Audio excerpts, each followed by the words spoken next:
Telugu Desam party యువనాయకుడు Lokesh గారి ఆధ్వర్యంలో లోకేష్ గారిని మ్యూచువల్గా కలిసి రేపు చంద్రబాబు గారిని కూడా కలిసి చంద్రబాబు గారి ఆధ్వర్యంలో పార్థసారథి గారితో కలిసి నేను పార్టీలో చేరడానికి నిర్ణయించుకుని ఇవాళ లోకేష్ గారిని కలవడానికి వచ్చాను. గత 12 సంవత్సరాలుగా వైఎస్ఆర్ కాంగ్రెస్ పార్టీలో నేను పనిచేస్తూ రకరకాల పోస్టులు చేస్తున్నా కానీ ఎటువంటి విలువ లేని పార్టీలో మనం ఉండకూడదు అనేదాన్ని నిర్ణయించుకొని ముఖ్యంగా విజయవాడ నాయకత్వం వహించే ఏ నాయకుడైనా సరే ఆ పార్టీలో ఉండటానికి చాలా ఇబ్బంది పడుతున్నారు. నిదర్శనం మీ అందరికీ తెలుస్తుంది. రాబోయే కాలంలో కూడా రేపు వచ్చే రిజల్ట్స్లో కూడా అదేంటనేది నిరూపణ తెలుస్తుంది.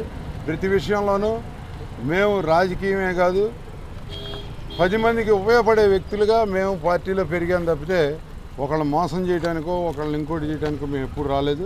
ఇవాళ పార్టీ మారడానికి మాత్రం ప్రధాన కారణం ఎవరిని పడితే వాళ్ళని ఏది పడితే అది మాట్లాడే తత్వంతో మరీ ముఖ్యంగా చెప్పాలంటే విజయవాడ వైఎస్ఆర్ కాంగ్రెస్ పార్టీ పెత్తనం ఒకళ్ళ చేతిలోకి తీసేసుకొని మిగతా వాళ్ళందరినీ పక్కకు తోసేయడం అనేది మరీ అన్యాయంగా ఉందని భావించి నేను పార్టీ వీడి మన తెలుగుదేశం పార్టీలో ఉన్న అందరితో కలిసి అట్లాగే మా పార్థసారథి గారు కూడా మాతో పాటు కలిసి ఆయన కన్నూరు కానీ పార్టీలో చేరి ఆయన కూడా పోటీ చేయడానికి సిద్ధమైనప్పుడు ఆయనతో కలిసి మేము పార్టీలోకి రావడానికి నేను విజయవాడ టౌన్లో కేసినేని చిన్ని గారికి కానీ గద్దె రామ్మోహన్ గారికి కానీ బోండా అమ్మ గారికి బుద్ధాయంకన్ గారికి ప్రతి ఒక్కరికి సహాయకారిగా ఉండటానికే పార్టీలోకి వస్తున్నా. కానీ నేను ఏ విధంగానూ ఆశించి ఒక విధంగా పార్టీ మనుగడ మనం కూడా కాపాడుకోవాలి. ముఖ్యంగా అమరావతి అనేదాన్ని తీసేసిన తర్వాత విజయవాడ ప్రాంతంలో కానీ అమరావతి ప్రాంతంలో కానీ ఎక్కడైనా సరే ఏ నాయకుడైనా సరే ఏ మనిషి అయినా సరే ఎవ్వరో ఇష్టపడినంత ద్రోహం జరిగిన తర్వాత ఆ పార్టీలో ఉండటం అనవసరం అనుకొని నేను బయటకు వచ్చాను తెలియజేస్తాను. జిల్లా ప్రెసిడెంట్ అని ఇచ్చారు, రకరకాలుగా జరుగుతుంది.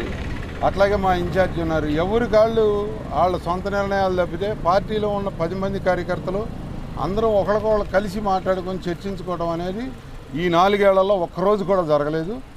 ఇక ఆ పార్టీలో అట్లాంటివి ఉండవు అనేది నేను నిర్ణయం తీసుకొని ఇక మనం ఆ పార్టీకి పనిచేయడం అనవసరం, ఈ విజయవాడలో వీళ్ళ నాయకత్వంలో అసలు పనిచేయడం అనవసరం అనుకొని నేను పక్కకు తప్పుకున్నాను. అదే ఒకటే కారణం కాదు, ముఖ్యంగా అమరావతిని తీసేసి ఇంకోసారి పెట్టిన కాడి నుంచి నాకు మానసిక క్షోభగా ఉంది.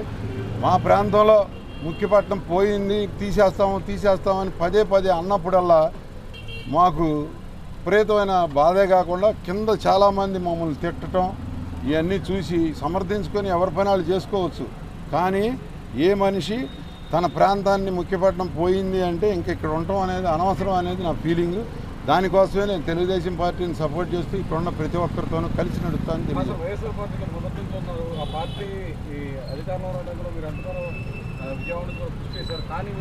మరిన్ని వీడియోస్ కోసం ఛానల్ ని సబ్స్క్రైబ్ చేయండి. లేటెస్ట్ అప్డేట్స్ కోసం వాట్సాప్ ఛానల్ ని ఫాలో చేయండి. అండ్ లింక్ డిస్క్రిప్షన్ లో ఉంది.